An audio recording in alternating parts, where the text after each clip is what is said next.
Thank everyone for joining us today. My name is Brooke Nicholson, and I serve on the HYPE Young Professionals Committee, as well as chair the Develop Pillar. So all of our content is focused on personal and professional developments.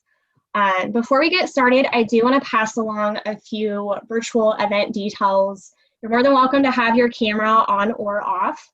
We do ask that you keep yourself muted and hold all questions for the end of the session. We will allow questions to open up at the end, so you can either ask those yourself or you can add them in the chats. And then our session is also going to be recorded, so those who are not able to join us have the opportunity to watch this at a later date. So to kick off our speakers, Jason Hilgers. Jason serves as the Deputy City Manager for the City of Manhattan. He began his work with the city in May 1999 as an intern in human resources. In 2000, he moved into the City Manager's office as an intern and later as a management assistant. In November 2000, Jason joined the Community Development Department as Redevelopment Coordinator. 3 years later, he accepted the joint position of Assistant to the City Manager while continuing his efforts as Redevelopment Coordinator. Continuing to grow with the city, he was promoted to Assistant City Manager and later into his current position in 2013. Jason received his master's degree in public administration from K-State. He also holds a bachelor's degree in political science from Fort Hays State University. Welcome, Jason. Our other presenter is also a Jason. You guys have two today. Jason Smith. He serves as the president and CEO of the Manhattan Area Chamber of Commerce. He oversees the day-to-day operations of the chamber, including the lead tourism and economic development entities for Manhattan. Jason joined us in the Little Apple from Norman, Oklahoma, where he served as president and CEO for the Norman Economic Development Coalition. Jason assisted with the expansion of Johnson Controls, which was named Economic Development Project of the Year in Oklahoma for 2018. Jason previously served in chamber leadership positions in Abilene, Texas, and Lincoln, Nebraska.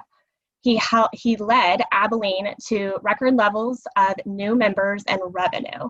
As Vice President of Economic Development for the Lincoln Chamber of Commerce, Jason led the community's economic development efforts, resulting in over 8,000 new jobs and over $1 million in new capital investments. Jason achieved the certification in economic development in 2004 and has been in the economic development profession for over 20 years. Welcome, Jason Smith. At this time, I'm going to turn the presentation over to Jason Hilgers to kick us off. And then Jason, when you are ready to pass it to Jason Smith, feel free to do so. The mic is yours. Thank you, Brooke. Thank you, HYPE and Chamber, for hosting us this afternoon. I'm going to go ahead and share my screen so we can take a look at a document that we've prepared. This is not what I was looking for. We'll come back to this. This is our website, which you can visit as well. There we go. Nope, it's not letting me do it. Let me move that.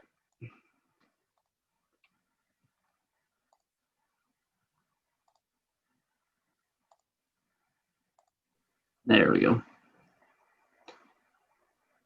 So this is a summary of what we're talking about this afternoon. We have a 0.5% sales tax that's on the ballot for November 3rd. If passed, it'll go into effect January 1 of 2023. That in itself can be a little confusing. Why are we asking a question in 2020 that won't take effect until 2023? Currently, the city is engaged in a partnership on a question with Riley County. Riley County has had a half-cent sales tax in place since '02. It was renewed in 2012.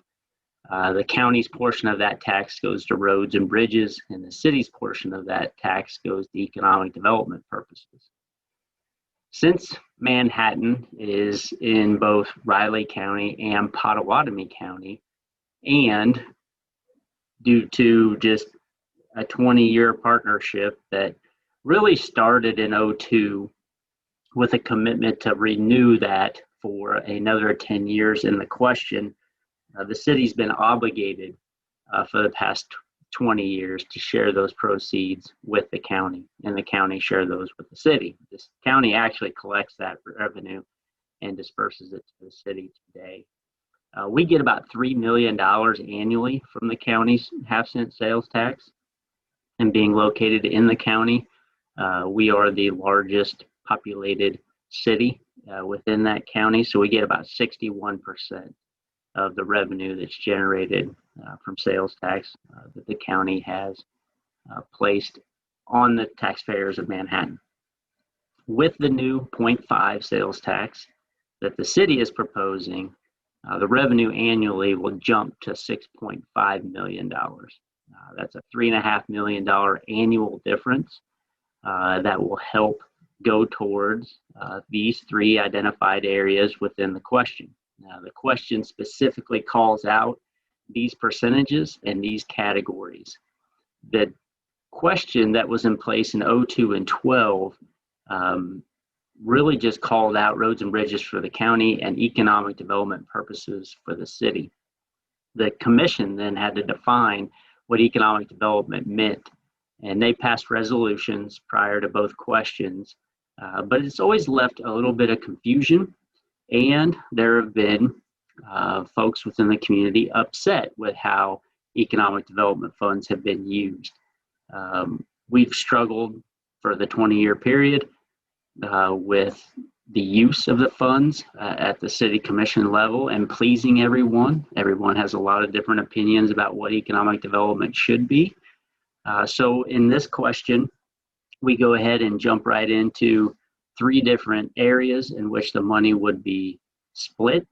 70% going towards debt infrastructure, which is about $4.5 million annually, or $45 million over the 10.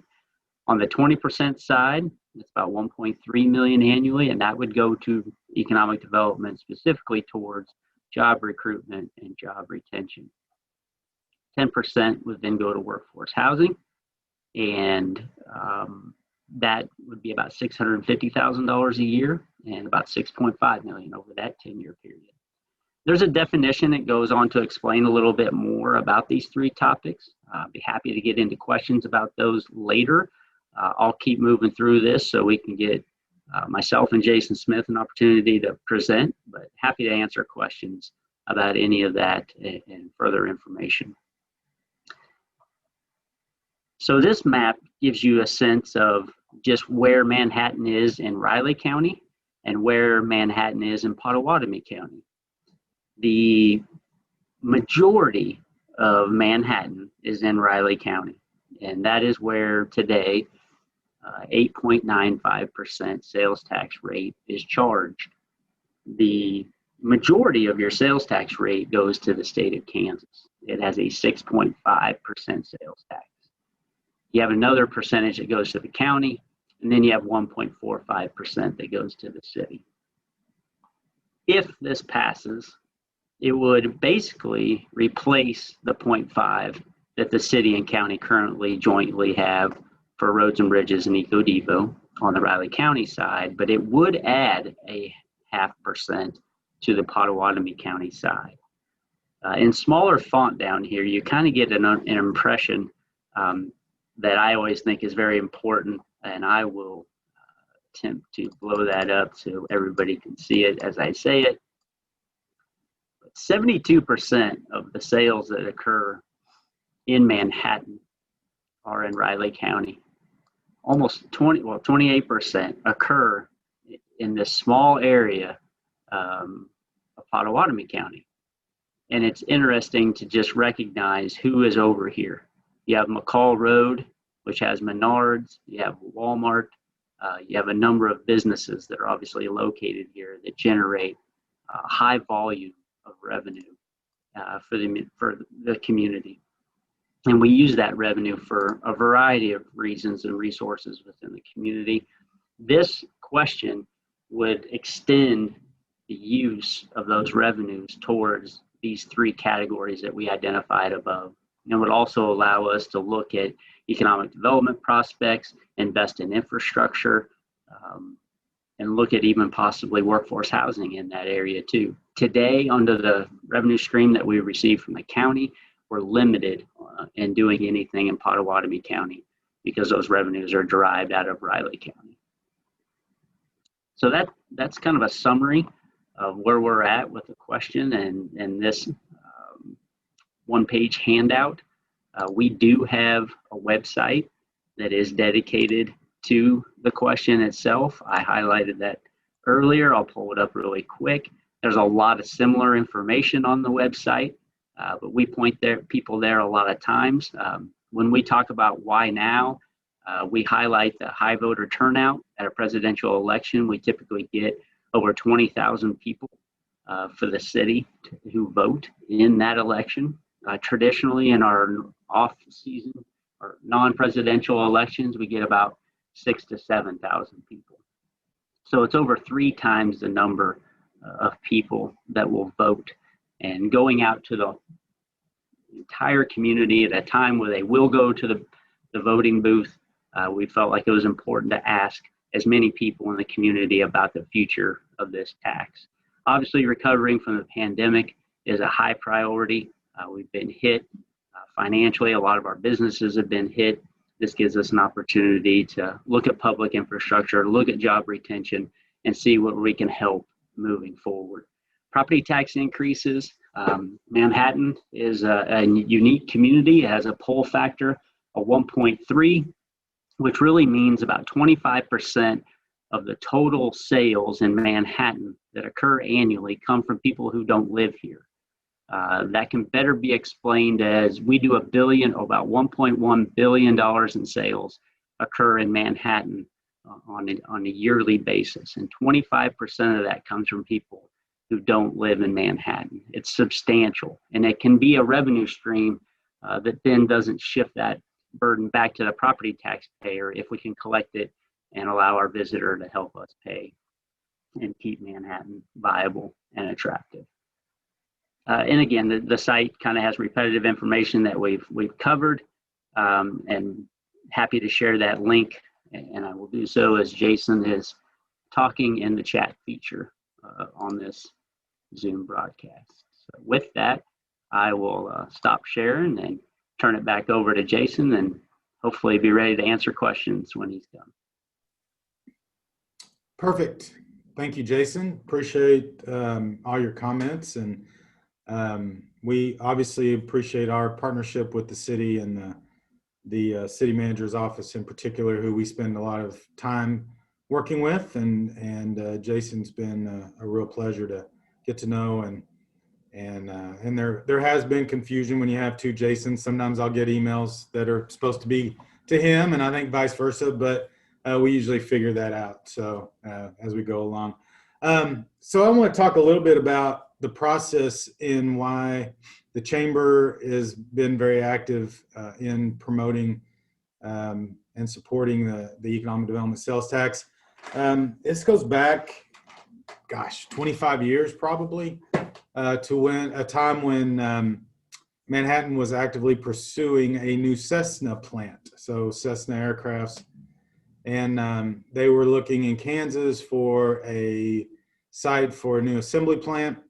And Manhattan and incentives were obviously a big part of that, and so Manhattan was trying to figure out how to come to the table, and there was an election to basically pass money to put an incentive deal together for Cessna. Now Cessna ended up choosing independence, and so that did not happen. But because of that, there have been a number of other things that have happened in the community that are very positive. In fact, right after the swing and miss on Cessna, Manhattan landed Florence. So Florence Manufacturing, which is at the business park, which was also another result of the sales tax was the ability to buy and develop the Manhattan Business Park, where there are a number of jobs currently. But Florence was a big win. That was part of that. Some other big wins over the years, of course, MBAF. There was funds used from the economic development sales tax to help land the MBAF project, and that was a nationwide competition where we beat, I believe, Indianapolis and San Antonio. So if we not had the economic development fund, I feel pretty comfortable in saying we would not be about to see MBAF open with 400 new jobs and then the $1.2 billion of construction work that's taken place in this community.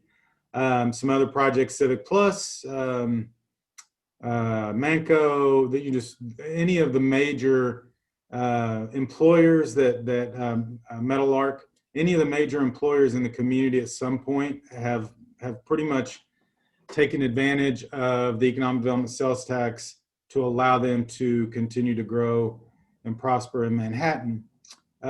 Jason talked a little bit about, right now that has been just collected on the Raleigh County side of Manhattan. So as we started these conversations and visited with people at City Hall, it's clear when you look at the data that one of the challenges of doing it that way is that the sales tax is shifting east. So we're seeing more and more growth of the sales tax east in East Manhattan or on the Pottawatomie County side than we're seeing on the Raleigh County side. And this is a really unusual challenge that Manhattan faces that nearly every other community in the country doesn't face, right?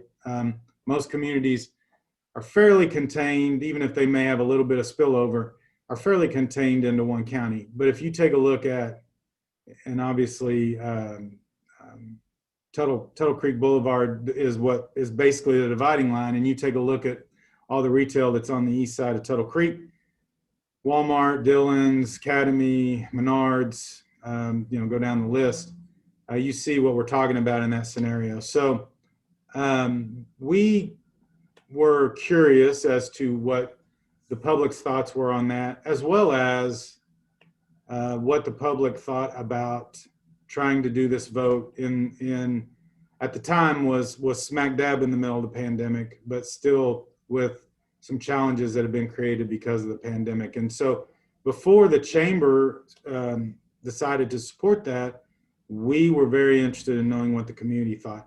Overwhelmingly, the community thought that having this tax collected throughout the entire city of Manhattan for a variety of reasons was preferable to just having it collected on the Raleigh County side. There's a number of reasons why that is better that we talked about. Another is that if we have an economic development project that wants to go into the Pottawatomie County side, the city has a number of restrictions on the ability to spend the economic development tax on that side. It's obviously there's some opportunities over there because we're landlocked to the north and the south, and of course developing west has gotten more difficult. So about 65 to 70% preferred the citywide vote. The second issue we asked, as I mentioned, was how does the pandemic impact your feeling about whether we should be voting on this? Overwhelmingly, so 80% of the responses were it doesn't impact at all how we feel about it, and it won't impact our decision one way or the other. 10% said it would actually impact their decision in a positive way because they saw it as an opportunity to expedite recovery. And then about 10% said they didn't know. So we had about a 5 to 7% who said it would be a negative impact on how they voted. So at that point, and based on the fact that I think Jason, this is my second presentation on this today, but Jason brought this up earlier, was the ambiguity on what economic development was in the previous question created a lot of consternation from the business community, because the business community feels very strongly that we are not going to grow as a community. Certainly, we're not going to have quality growth if we don't attract and retain quality jobs and talented individuals. And so having funds set aside specifically to help us attract and retain jobs is incredibly important to our leadership. And this afforded the opportunity to dedicate a funding stream, which Jason talked about, specifically for jobs. So those are the three key issues why the chamber decided to move forward and wholeheartedly support this endeavor. And we've actually raised, I shouldn't say we, there's a group of business people who've actively raised well over $100,000 from people in the community who support this initiative. It's very important to our future that we have the funds available to continue to attract and retain jobs and talented individuals. So that's where we are on that. One of the things that I think is really interesting, and it actually came from one of the commissioners, and we were glad that the commission chose to include it, is the housing component. We are continuing to hear over and over again from our larger employers that they are not going to be able to grow in this community, certainly grow the higher end jobs, if they don't have the capacity to recruit and retain people into this community that can fill those positions. And when they say they start recruiting people, whether it's a K-State or MATC graduate or somebody that maybe they're trying to recruit from another part of the country, that the number one hindrance in getting that individual here is the current housing situation. And it is a variety of things, but it's primarily a couple of things. Number one, it's the cost, particularly of rentals, and it's the availability, particularly of rentals. And this gets real confusing, I think, when we talk about this publicly, because people drive around town and they see all these for rent signs out in front of houses. If you are a college student, it is a good time to be looking for a unit because the college, what I would call demographic, what has been built for the college demographic is probably a little overbuilt right now in this community. There have been a number of new multifamily units that have come online. Obviously, you still have the older stock that stays online. So what you're seeing in rental, and this is speaking as someone who just went through this process of looking for a house to rent. What you see when you see a lot of those rental signs are maybe one unit in a three unit house or 2 units in a four room house, not what people would consider, number one, young professional housing, or number two, certainly single family housing for someone that has a spouse and maybe 1 to 3 kids. That is incredibly tight, and when it is available, it is at a cost at or above even some metropolitan areas. Now, I will say this, that is not unusual for university communities. I have been in Lincoln, Nebraska, I've been in Norman, Oklahoma, similar challenges in those cities. The difference here is we don't have the size of those communities, and so when a problem appears here, it becomes a little more pronounced because we may or may not have the capacity to attract private investment to help fix the problem. So sometimes it takes us a little longer to make that happen here than it does in some of these other communities. And so as we had this conversation this morning with another group, and they said, well, what does that look like? And I said, well, I want you to get away from this idea that it's quote unquote affordable housing. Not that we don't want it to be affordable, but affordable housing has a definition under federal funding initiatives that is, people think of with tax credit housing and income. You have to prove certain incomes. What we're talking about is a variety of housing that's appropriate to a variety of individuals, that people can find a house to live in a desirable location and a price point that they feel is fair.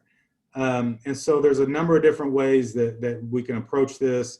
But one of the things that actually has come up, and it came up in a commission meeting, was how can we encourage people who in the core of the community who maybe have converted single family homes to multifamily homes back to single family, whether that's rental or whether that's through an acquisition. And it sounds a lot simpler than it is for 2 reasons. Number one, these houses that are multifamily houses have a value that actually exceeds, in most cases, what that house would be as a single family house. Because if you think about it, if you have a 2,000-foot house that maybe it's generating 2,500 a month in income, that house has probably a $300,000 value.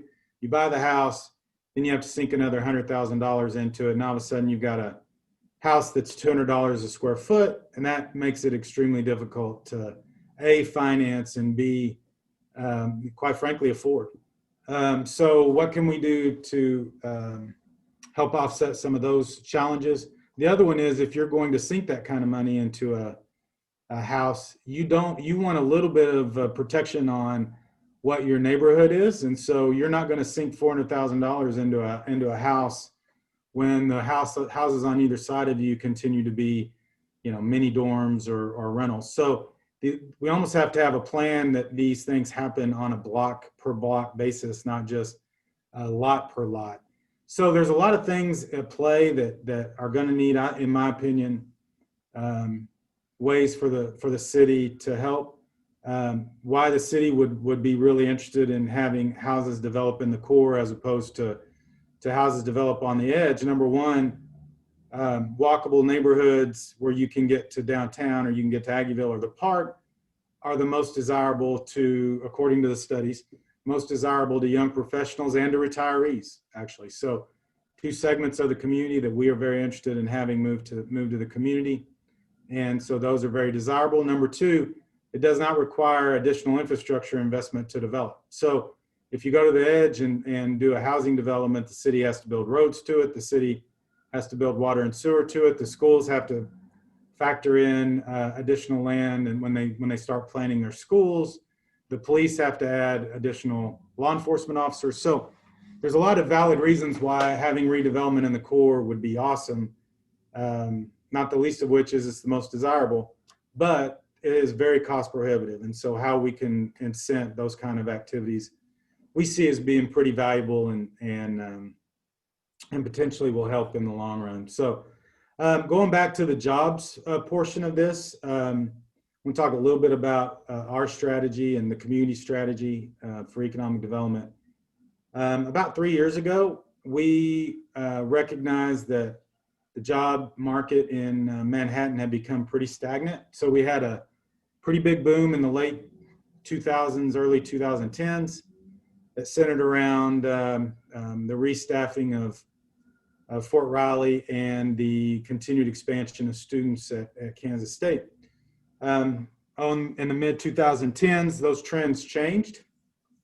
And so we recognized as the chamber that we had to develop a new strategy if we were going to see continued job growth and population growth in Manhattan. So we engaged in a community-wide discussion. At the time was called the Greater Manhattan Project. It was since renamed Region Reimagine. And we had hundreds of people that engaged in that in some form or fashion. And basically we took that strategy, which focuses on 4 key areas. The first one is activities that relate directly to attracting and retaining jobs. So we have doubled down on our efforts to work with our existing employers to grow and prosper. We have revamped entirely our business attraction program, which includes developing a formal partnership with Pottawatomie County Economic Development Corporation. And so both of those efforts, I think, are showing, at least initially, mild results. We've gone out and seen either by Zoom or in person 50 of our largest employers over the last 3 months, which has resulted in a lot of good feedback and opportunities for growth. And then most recently, we had an attraction win when BevHub, which is a co-packer for beverages, announced that they were going to purchase the old Tallgrass Brewery building and locate 50 new jobs, or 37, right, Jason? 37 new jobs at the business park. I think we're going to see more success going forward. We are, I think, in a really good mode of getting our name out in front of people. We think Manhattan is a desirable location to be for a variety of reasons. And so we think we're going to see some payoff of that in the near future. One of the other areas of focus has been entrepreneurship, and we have partnered with a local group, which unfortunately had the name Spark, which at the same time the state was creating a group called Spark to help with the COVID recovery. But we had our Spark first, and we'll have our Spark last. But that group is charged with enhancing the entrepreneurial ecosystem in the community. They will be working with entrepreneurs, service providers, university individuals to just try to spur new startups. If you take a look around at our key employers in the community, nearly all of them began as entrepreneurial ventures. Some of them still are entrepreneurial ventures. And we think those operations tend to be the highest impact on the community, whether it's through jobs, whether it's through philanthropy, whether it's through community engagement. And so we want to see more startups in the community, and we think Spark is a good way for us to get that ball rolling, and we're really excited about that.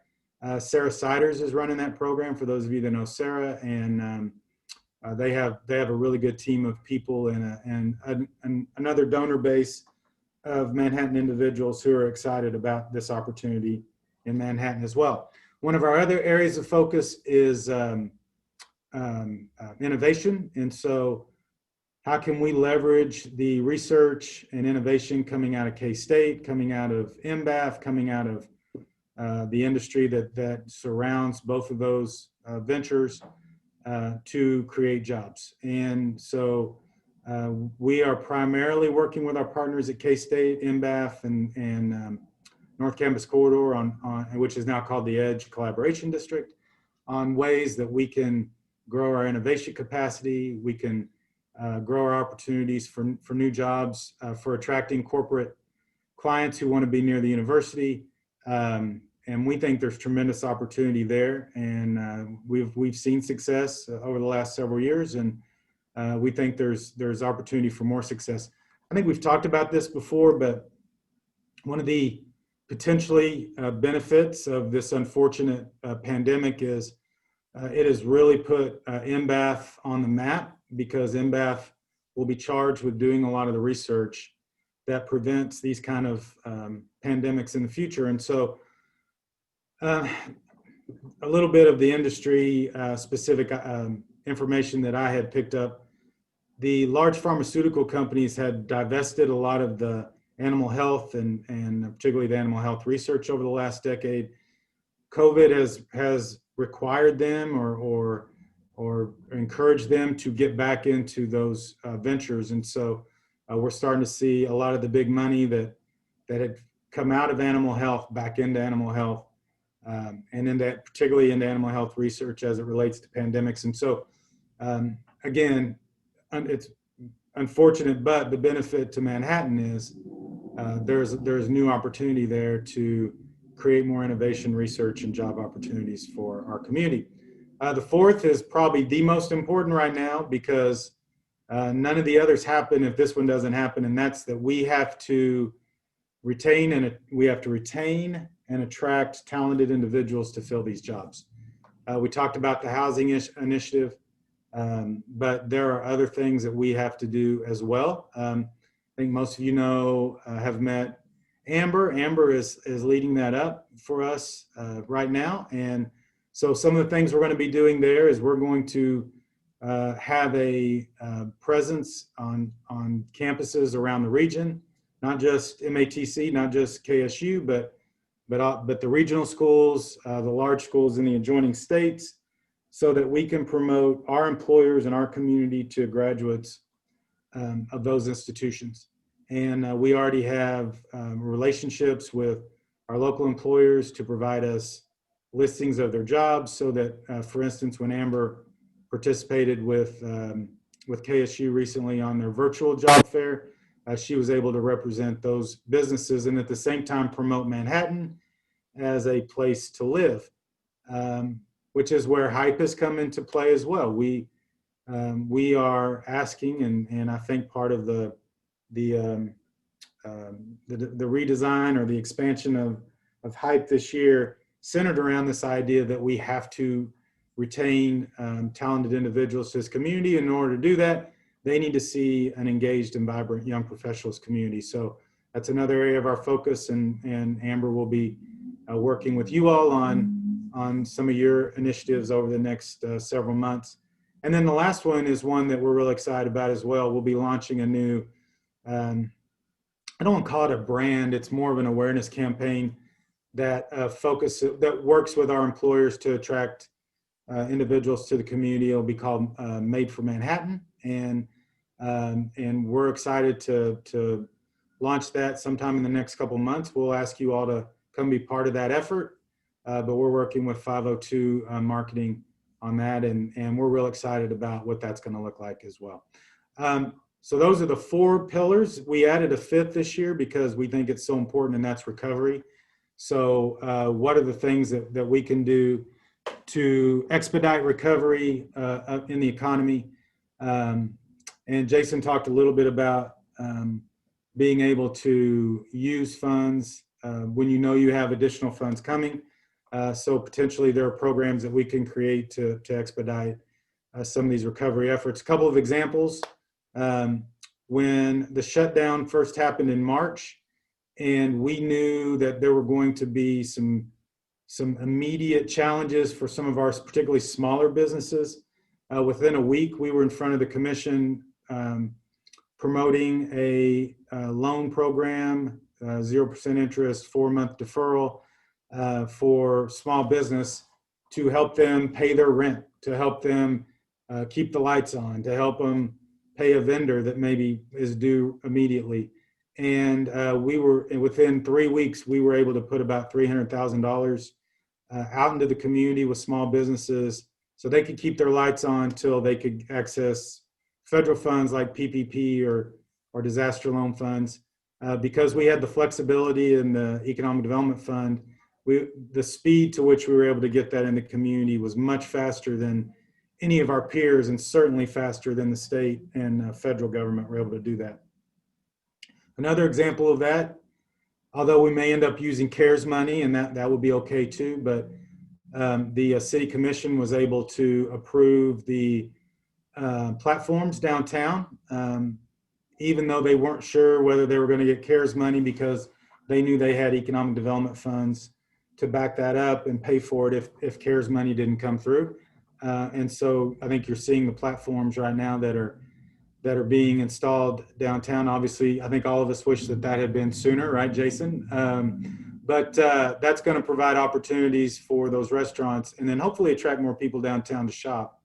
But those are areas where recovery, using economic development funds for recovery, was really important. And so those are kind of those 5 pillars that we're working on. The other item, which is for infrastructure and keeping property taxes lower, Jason talked a lot about that. There's projects that have to get done, and for a variety of reasons, I have people say, well, just don't do the projects. And it's like, we don't have a choice. When it's time to redo the runway at the airport, we have to redo the runway.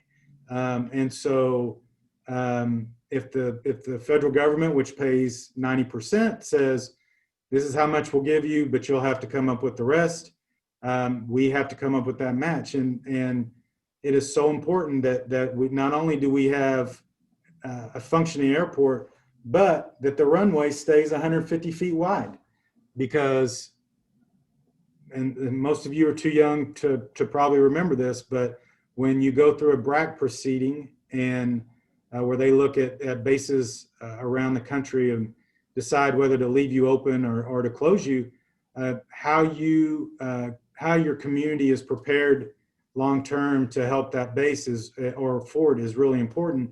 And 150 foot wide is extremely important for moving troops in and out. 150 foot wide is extremely important for athletic department and being able to fly teams in and out, and their teams and visitor teams. There's a lot of things that are really important about the airport that we just can't say, well, forget it, guys, let's just don't do it. Because eventually you'll lose the ability to bring in troops, you'll lose the ability, ability to fly in and out teams. And then all of a sudden American looks around and says, we can't function here anymore. It's not safe for our airplanes, and they're out. And then it's really difficult. We have to do the levee. I mean, there's just projects that have to get done, and we have to do, North Campus Corridor was a huge project, but the core of that project was improving the road system, because you're going to have another 1,000 to 2,000 people out there every day when MBAF opens. So, it's extremely important that there's a revenue stream to help do these projects. Otherwise, it goes on the property tax rolls, and the levy impacts everybody, whether you rent or buy. If you're a renter like I am, the landlord is going to take that bill, and the next year they're going to add to your rent. And so, if you have the capacity to charge all users, right? I mean, we have people that drive to Manhattan for a variety of things. They use our streets, they use our police department for protection, they use our fire department, all of our services. Then it's also good that we let them contribute to that as well. So I think I'm going to leave it right there. It looks like there's some questions, and I don't know if somebody wants to moderate those, or Brooke, do you want to moderate those questions? Yeah, I would be happy to. So Jason did already answer one of the questions, and that was, what assurances are there that the city will follow the 70-20-10 breakdown that was presented? How much of the 70 will be focused on debt reduction versus infrastructure? So if you're looking for that answer, it is in the chat. Jason, a little bit of a follow-up to that. You mentioned that it is public information. Where can the public find that information? And are these items discussed at city commission meetings? Can young professionals attend those and have regular updates that way? Where can that information be found? We have dedicated webpage to our Economic Development Fund. So we have annual reports that we provide to the commission each year. Those are on our website. We typically are about a year behind because all the companies that are reporting to us give us information after the complete of that year. So it takes us 6 to 9 months to gather information for 2019. So we just finished the 2019 report. We'll give that to the commission here within the next couple of weeks. And they'll probably ask us to present it in November. And that's typically what we do. So all those past reports are there. And for this moving forward, we absolutely would continue to generate a report. We've actually been talking with the chamber about joint reporting. So much of what we work on is together. And typically the commissioners hear us repeat each other. So if we can develop a joint report, I think that would be preferred moving forward. Was the question on the thoughts or feedback from the city on raising property taxes instead of sales tax? Was that for me, or is that for the rest of the group to react to? Great question. We'll let Val get back to us on that. We actually have another question on property tax. You mentioned property tax in your presentation. If the sales tax does not pass, does this mean those who own homes will see an increase in taxes? And if so, what percentage of the community owns homes that this tax would fall upon?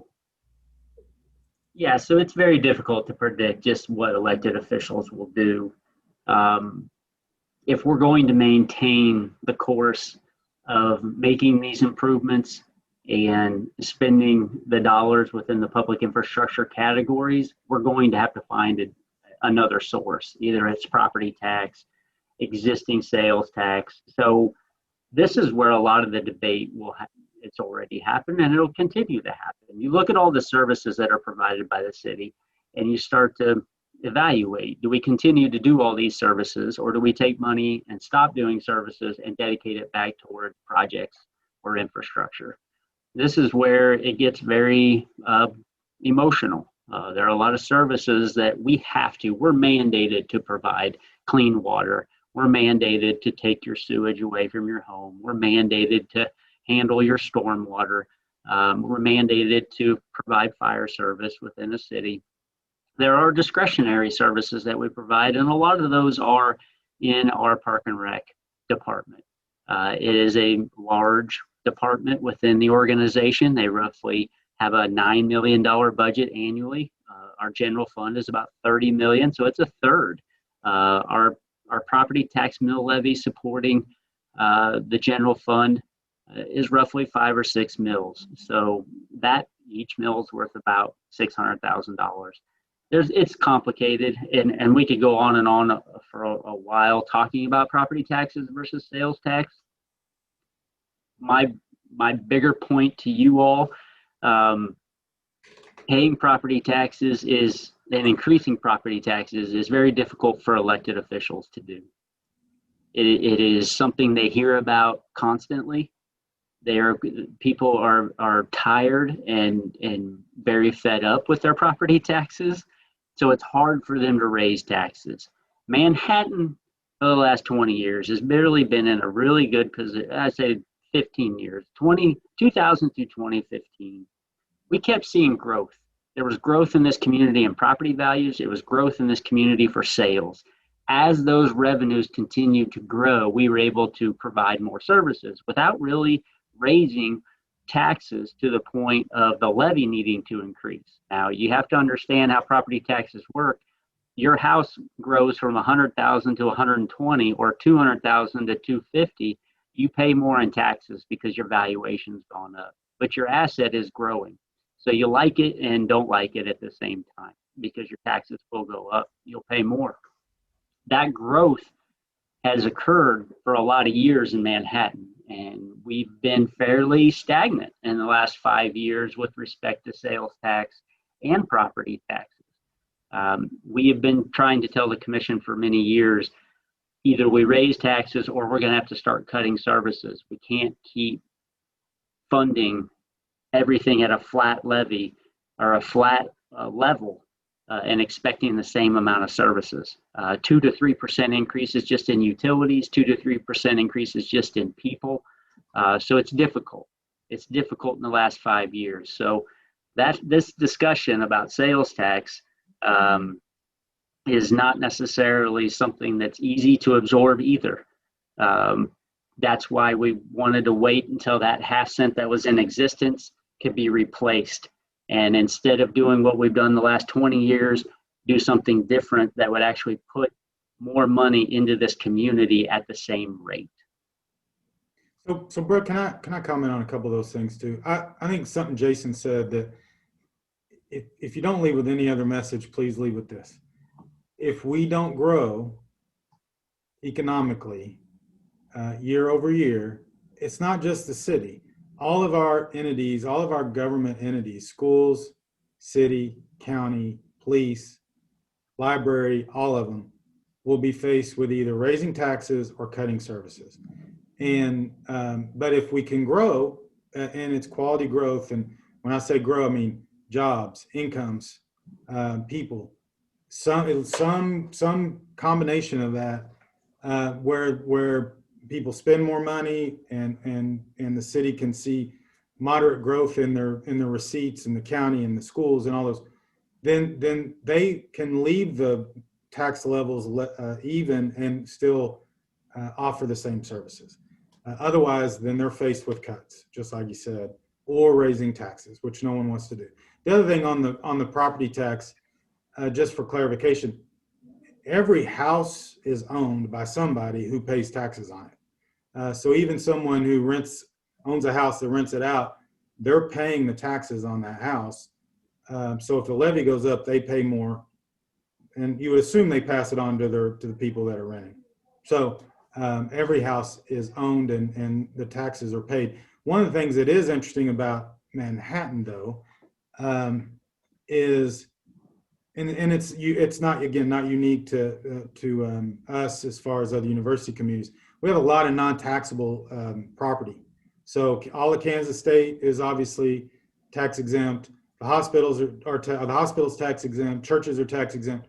So if you think about, well, let's raise the levy, some of your biggest employers that they're exempt from it already anyway, and so that creates a little bit of a challenge where a levy increase, you have to, it's a harder burden on the residents and the existing businesses because there's so much non-taxable.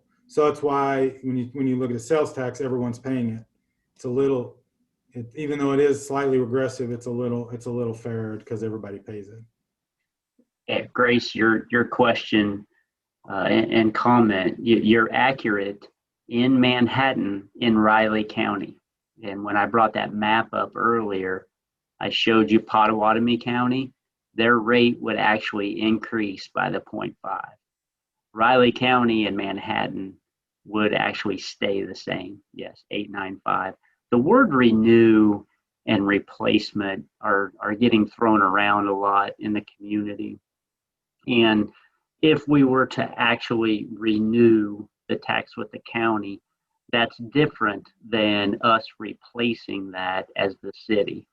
And the difference really is, will the city and the county agree to renew? Because without the agreement, that tax as it was written in 2002 and in 2012 is not the same. The city and the county have to agree on that tax. We told them in 2011 we didn't agree. We actually tried to not renew in 2012. They went to the Attorney General. We got an opinion. We still disagreed with the opinion, but we moved forward with the question. But in 2011 and 2012, we actually wrote the county a letter and told them, this is it. We won't be renewing again. So when talking to the commission again in the last 6 months, we highlighted and reiterated the city going on its own for economic development, debt, and workforce housing initiatives. We could spend the full $6.5 million a year on all three. Great, thank you both for that. Do we have any additional questions that people have that they would like to ask either in the chat or verbally for our speakers?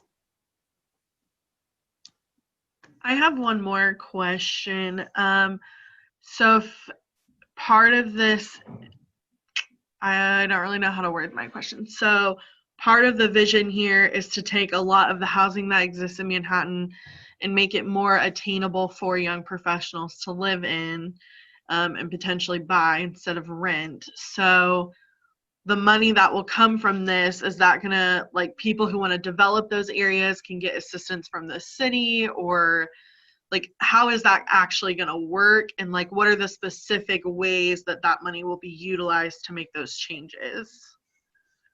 Let me give you a geographical example.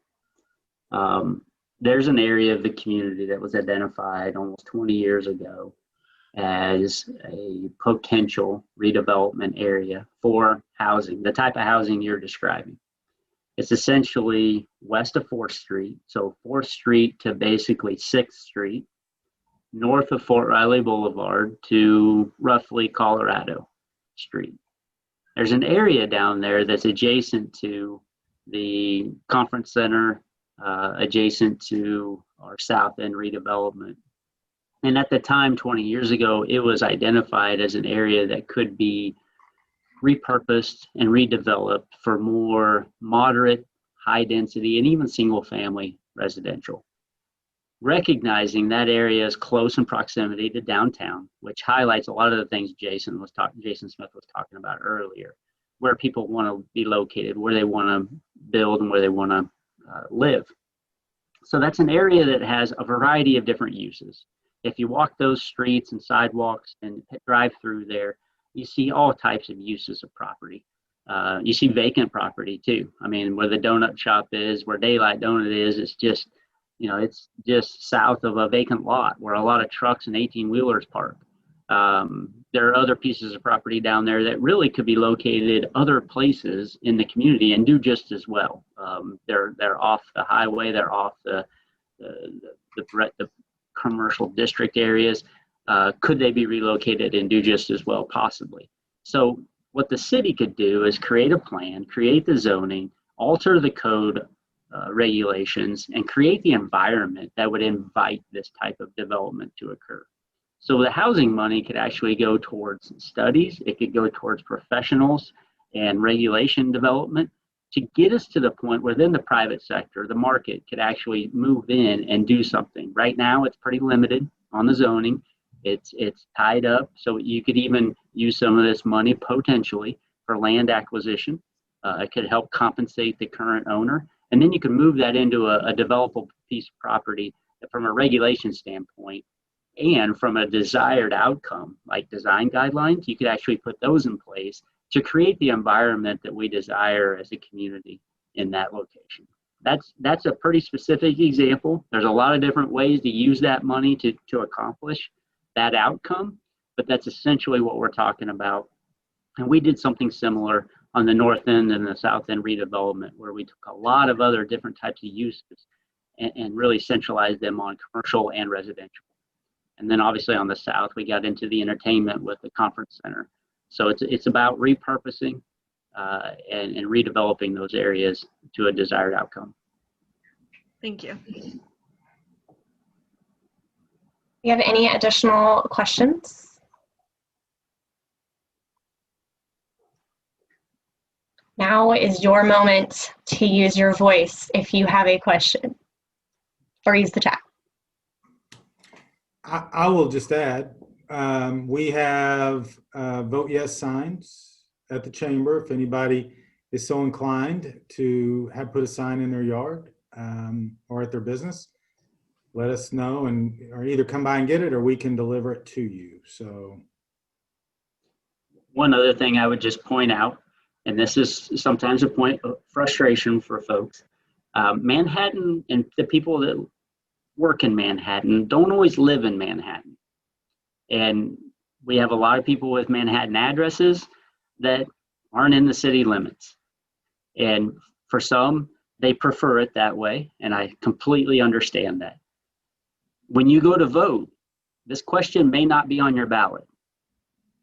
And I put that out there just as an education point more than anything, because you may be looking for it. And unless you're in the city limits of Manhattan, this question won't be available to you. So just passing that on, information. It's always, I mean, we obviously at City Hall, we work with there's like 100 people here.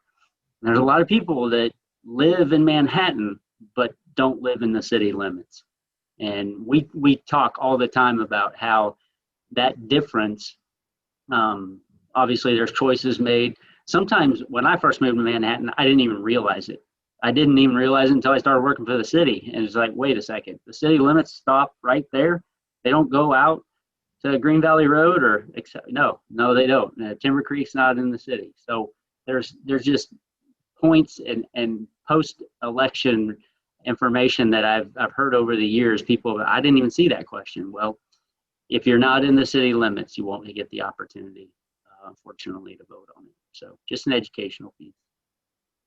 Great feedback, Jason. I think that's a really good point to make. Well, I want to thank our presenters today for dedicating their time to educate young professionals. I know this is a very important topic. Before everyone jumps off, if you are interested in attending additional HYPE events, please keep an eye out on our website at hypemhk.com, as well as follow us on Facebook and Instagram. We have more than just educational events like this. You can volunteer in the community or get together for social networking. There's a lot of different opportunities that suit your interests. So please go out and visit that. Our next event coming up is going to be Hooray Thursday on October 29th. And that's going to be hosted at Manhattan Brewing Company. So if you haven't been there yet, it's a really good opportunity to go check it out. Join us at 5:30. It's going to be a fun little social hour, opportunity to meet new friends. We are going to be utilizing their new outdoor patio space. Very excited for that. So please dress according to the weather. Additional information is going to be out again on our social media and our website, hypemhk.com. But thank you, both Jason and Jason, and everyone for attending.